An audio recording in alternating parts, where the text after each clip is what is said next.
আসসালামু আলাইকুম। যারা বিকাশ দিয়ে কারেন্টের বিল পরিশোধ করতে চান তারা চলে যাবেন বিকাশ অ্যাপসে। বিকাশে যাওয়ার পর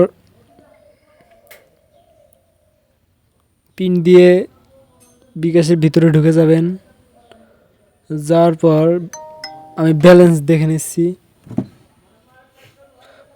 আমার ব্যালেন্স কিন্তু পর্যাপ্ত আছে। তো চলে যাব নিচে পে বিলের ভিতরে যাব।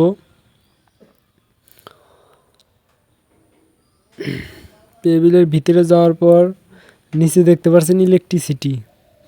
এই যে নিচে একটু নিচে এসে দেখতে পারবেন ইলেকট্রিসিটি। এই ইলেকট্রিসিটির উপর চাপ দিয়ে দিবেন। চাপ দেওয়ার পর নিচে আসবে দুইটা অপশন, প্রিপেইড পোস্টপেইড। তো পোস্টপেইডে দিয়ে দিবেন। সাধারণ কারেন্টের বিলগুলো পোস্টপেইডই হয়।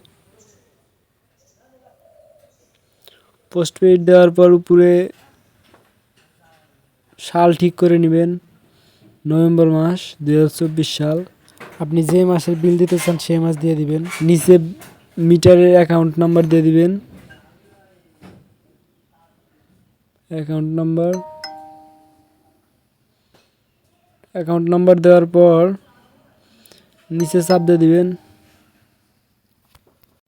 চাপ দেওয়ার পর এখানে আমার বিল দেখাচ্ছে কত টাকা বিল উঠছে এ মাসে। তো নিচে চাপ দিয়ে দেবেন ট্যাপ টু কন্টিনিউ। এই যে ট্যাপ টু কন্টিনিউ অপশন, এর উপর চাপ দিয়ে দিবেন। এখন পিন দিয়ে এর উপর চাপ দিয়ে ধরে রাখলেই আপনার বিল কিন্তু পে হয়ে যাবে। এই যে আমারটা কিন্তু সাকসেসফুল দেখাইছে, আমার বিল সম্পূর্ণ হয়ে গেছে।